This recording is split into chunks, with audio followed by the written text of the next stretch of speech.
So we'll be starting off with our modern renaissance palette, and I'll be taking the color Buon Fresco, which I think it's how it's pronounced. But anyways, I'll be taking that on my blending brush and I'll apply that on my crease to use it as a transition shadow. And then I'll take the color Venetian Red, which honestly I'm not a big fan of, just because it is harder to blend, and compared to the other shadows in the palette it is very stiff, and I don't know, I just have a very hard time blending it. However, the color itself looks very beautiful in the palette, but it looks it pulls more purple on my skin tone than I would like it to. And by the way, this tutorial was inspired by KathleenLights' new video on the cut crease. I'm sure all of you have seen that, and I loved how it looked. I just customized a few things here and there, so I really hope that you guys like it. And next I'm going to take the color Red Ochre, and just because the Venetian Red was looking way too purple on my skin, this reddish color would warm things up a bit and just balance everything out. So I'll be applying that right over Venetian Red, and yeah, that's basically what I'm doing. I'm blending everything, and yeah, I have nothing else to say. And by the way, this was my first ever time doing a cut crease, so it wasn't exactly that good, but I honestly tried. And I think that cut creases don't look good on my eye because if you can notice, I have a very heavy upper lid. I'm not sure what that is called, but basically my lid is very defined, and a cut crease doesn't exactly show up that well, if that makes sense.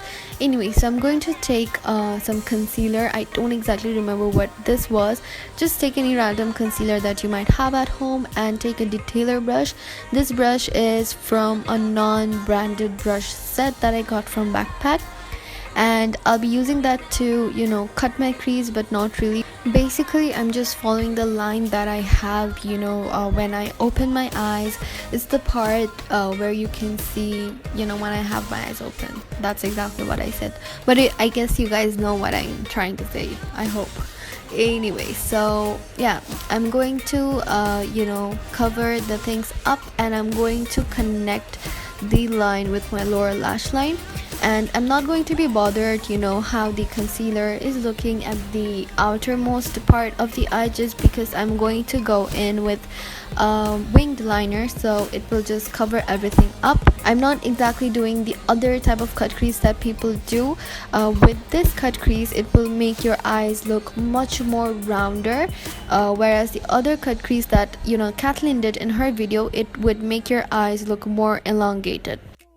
And I'm just blending again, just because the Venetian Red was playing with my mind, and I felt that it wasn't blended enough. And then I'll be taking the color Primavera on my shading brush, and I also used some Fix Plus on it so that I have it more intensified.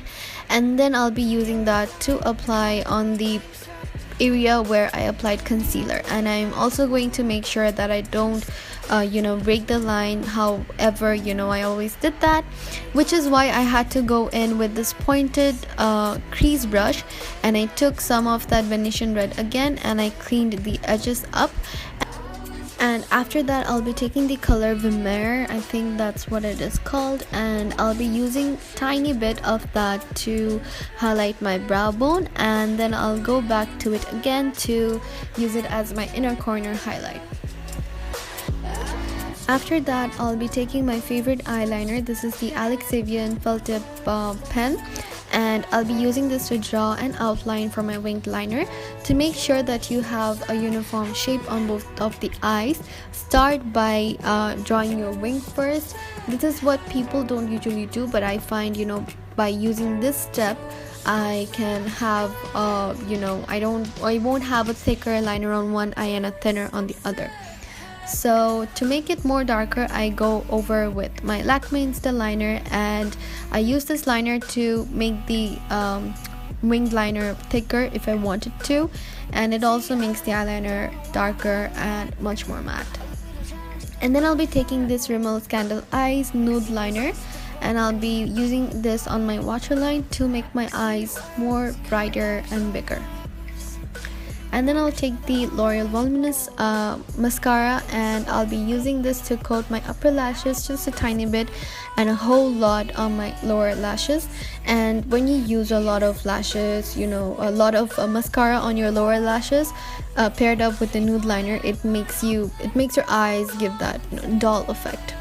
And then I also used this Ardell lashes. These are the demi wispies, and now I'm just opening my hair. I had curled them and you know, with a straightener, and they turned out pretty great, but I have this habit of constantly touching them, so I, you know, ruined them at the end, but whatever. Anyway, so I'm going to take this BH Cosmetics blush duo, and it has this very beautiful pinkish color, and I'm just going to apply it on my cheeks, just on the front, so that I have a very, you know, flushed face. And I didn't contour, or I didn't bronze up my skin, because, you know, I feel that's way too much for Valentine's Day. And I used the highlighter from the same blush duo, and you know, this is a very subtle highlight. It gives a glow from within, and it's not, you know, overpowering. So yeah, I did that. And now I'm taking this Milani lipstick in the shade Teddy Bear, and I love the name, by the way. So this is a very beautiful nude color, and it's very moisturizing, and it smells amazing. And for the final touches, I'm just going to take the orange color called Real Gar from the same palette, and I'm going to apply it on my crease very lightly with my blending brush, just to add a tiny bit of warmth there. And yeah guys, so I'm done. I hope you guys like it. If you do, then please do give a thumbs up and subscribe to my channel. And I hope you have a great Valentine's Day, and I'll see you next time. Bye.